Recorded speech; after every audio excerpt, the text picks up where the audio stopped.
Hey guys, welcome to another GenCon edition of Woo-hoo! My Friend Made a Thing. Mm-hmm.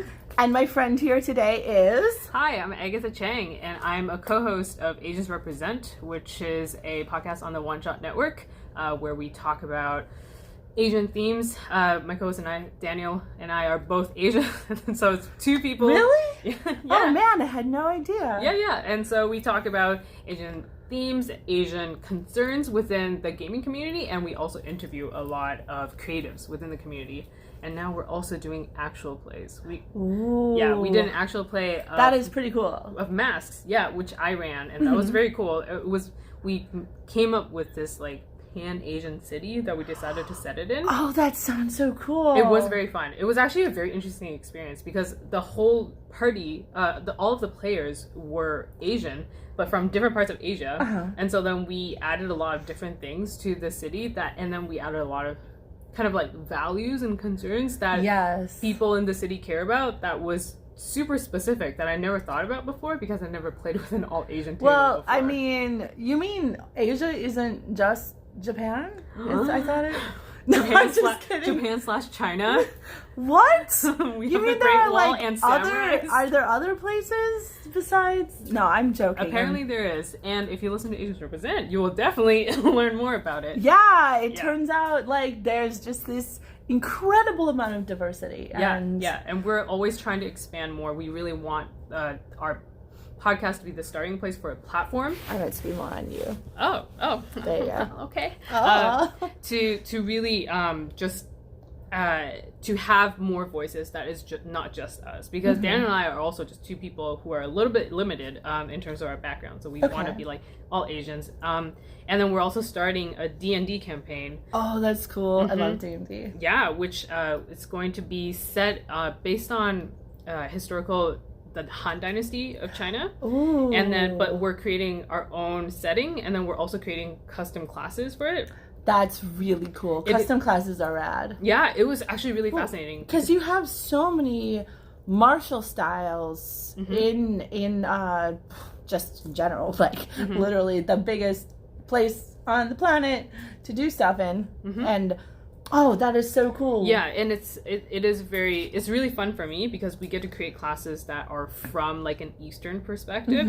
So because I wanted to choose a paladin, but a paladin is very like Western and like Christianity based. It assumes a relationship with the divine that's like specific to Abrahamic, like the paradigm. Exactly. And I think like a totally different relationship with the divine where it's much more of a discipline or that would be really cool. And the idea, like, this is very, like, Buddhist informed, but also, like, Taoist informed in terms of the worldview that we're coming up with. And if y'all want to listen, you can listen to we had our session 0 on Asians Represent. It's out already, and I found it really fascinating and really fun. And if other people want to listen, they can do that as well. I don't know if you know that I'm kind of Taoist a little bit. Oh, cool. I don't know if I'm a really good one, but so I'm really interested in seeing your take on this and seeing the way that philosophy and the way that those ideas would manifest specifically like in an adventurer. Because like the idea of the idea of the ideas of emptiness and like the disciplines that you're supposed to develop sometimes are a little at odds with the ideas in D&D. Yeah, for sure. And navigating that would be so fascinating. Yeah, and I would love for people who because my understanding of Taoism and also of Buddhism is very limited. So and we're doing a little bit of research to inform it better, but I would love also for listeners, if you hear stuff and you're like, this doesn't sound quite right, to also just message us because we want to be better as well, and we're very open to so if you want to listen to it and then you're like, oh, this doesn't sound like what you said it was going to be, definitely, like, we want to create this collaboratively as well. Yes, collaborative creation is so important. I'm creating a global kind of urban fantasy. Ooh. And yes, and one of the greatest things about it is that like I don't want to write all the cities. The 5 major cities are going to be written by people who live there. So I found a bunch of amazing Filipino writers who are going to make Manila one of the main cities. Oh, that's sick. I know. That's so awesome. It's gonna be so awesome. Like, plus best monsters on the planet. Like, oh yeah, I'm not actually. Oh, for sure, for sure. Yeah, they're really cool. I need to look into this. You do. Yeah. It's amazing. Yeah. And like one of the secondary cities is it's gonna be Beijing probably. And that's fair. That's fair. You know, I'm gonna need writers for all of these places. So maybe hit me up. Yeah, maybe I'll have to. So this idea of like, if you don't know something, reach out to someone who does is so important to getting like a really authentic feel and like the full flavor. Yes, it's true. Of a world, I think. And the thing is, those people will always exist. People who are more familiar and who understand a cultural background or even like a subculture or like a historical time. There will always be people who are experts in it or have lived that life. Yeah, and definitely. who will be more informed than you. They exist. So you can always find them. And I think a lot of people are kind of afraid to write a thing that they don't know personally, and there's almost kind of this fear of like, what if I fuck it up? And I always say, then fuck it up.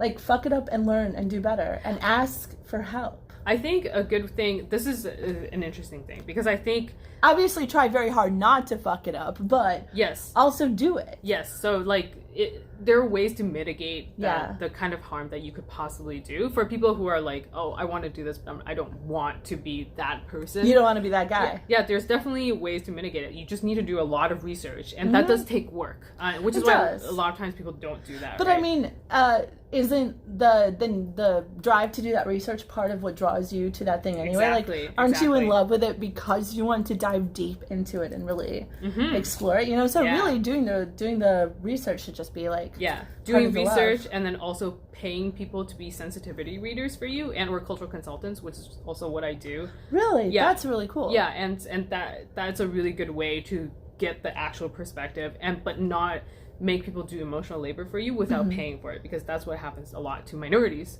is that people are like... Really? Is that a thing? Yeah. I'm joking. That's definitely a thing. Right? Like, people just like email and then are like, hey, I'm writing about this. Can you look it over? And it's like, yes, I would love to. Also, this is what I'm charging for that, because... Yeah, like, it is literally my job to do that. Yeah, and also, like, people's time is worth something. So, but I think if you can do that, then...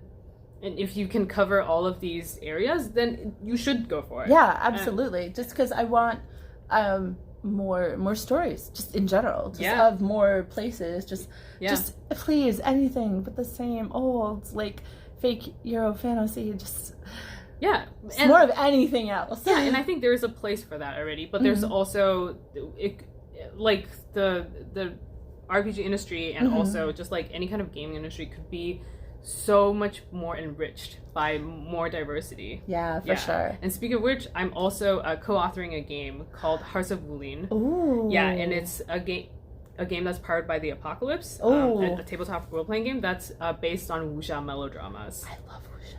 They're so good, and this is specifically about the melodrama. So have you ever seen Heavenly Sword?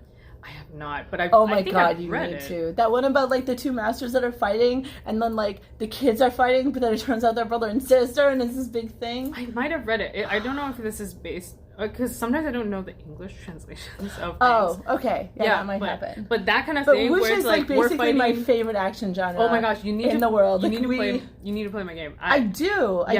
Because this is really about that kind of emotional, like... I really like Legends of Wulin. Legend of Wulin? Have you ever played that? I've always said that game is the perfect way to play Star Wars, because you level up holistically. So if you're like an amazing calligrapher, you're also an amazing sword fighter. Oh, interesting. You level up like as a being, just constantly, which makes it perfect for Star Wars, where you have these people who are constantly like just, not exactly specialists. So I know we have to. We're on a bit of a time limit. Thing. I'm also volunteering right now. I suggest that once we both get home, we do like a proper interview and really have some time to dig into stuff.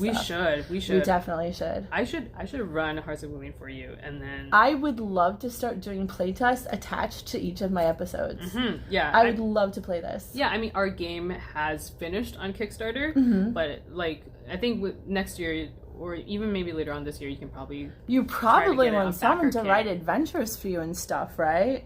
Yeah, though all the people that we've gone to write for it, in terms of like stretch goals and stuff, have been Asian. Okay, cool. Because we want that. That's definitely good. Yeah. Oh man, I have so many people I want to introduce you to, and so many people I want to like send your way. I'm very excited about this. Part of the Sword Dream, which I helped found, by the way, is just full of all these RPGC folks and just all these like amazing like Filipino creators and like I think a few Malaysian creators. And, oh, that's so cool. Yeah. Oh, I did want to mention also, like you mentioned Masks, that you were in Masks, and my favorite Asian character that I've ever played was in Masks and was a Legacy. Yeah. And that's a really good one. That's a really good playbook for an Asian character. Yeah. It was this whole thing. It was pretty great. Yeah. Okay, so here's my other question. What is something happening in RPGs right now? Like, what is a trend or something you see dawning that has you like just really excited? What's something you're hype about? Yeah, so I'm gonna go back to what we were talking about in terms of diversity.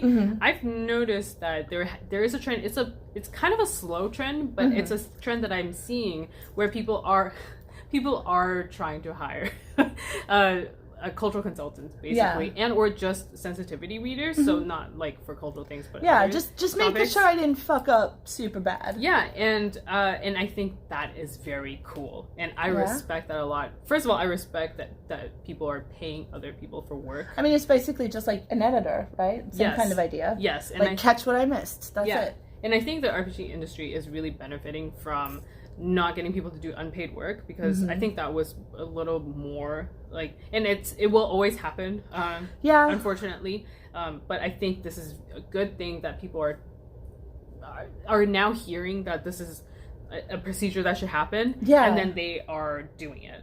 And I know it almost feels like I'm throwing shade, but I'm really not. I actually think this is a good direction, and as long as we keep going that same direction, then I think that'll be good. Yeah. Oh, that's so cool. Yeah. I very much agree. I'm just, So, thank you so much, Agatha, for coming on and talking about this. And I can't wait to do a longer interview with you because we have so much to talk about. Yeah. And, so thank you so much for having me. Thank you for having me on. Thank you for coming on. And bye, everyone. Bye.